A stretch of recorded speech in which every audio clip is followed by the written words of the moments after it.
Niin, eli viimeisiä päiviä mennään Samsung Galaxy A05S parissa, eli mä tilaan Motorola Moto G05, se tulee Espanjasta, se Trade in nikkaan nakkaan, se on espanjalainen verkkokauppa.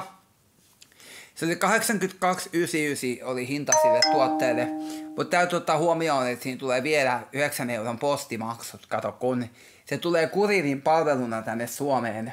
Kuriiri toimittaa sen tänne ja sitten täällä se luovutetaan postille.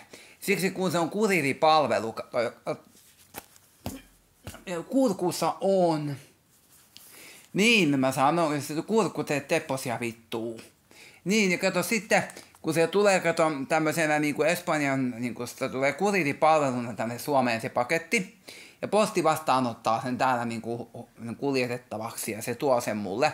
Ei ole, kato, jos tilaa tonne jonnekin postipisteeseen, niin se on... Jos tilaa jonnekin postipisteeseen, niin se on 11,99. 91,99 tulee, eli 11 euroa, anteeksi, 91,99 €. Siitä tulee sitä maksettavaa, kun siinä tulee ne 9 euron postimaksut, niin kuriiri perii vähän kalliimman hinnan, mutta sille ei maha kato mitään, kun se tulee kuriirin toimesta tänne, niin ihanaa, mulla vaihtuu kohta puhelin, ihanaa, mutta kaikille moi!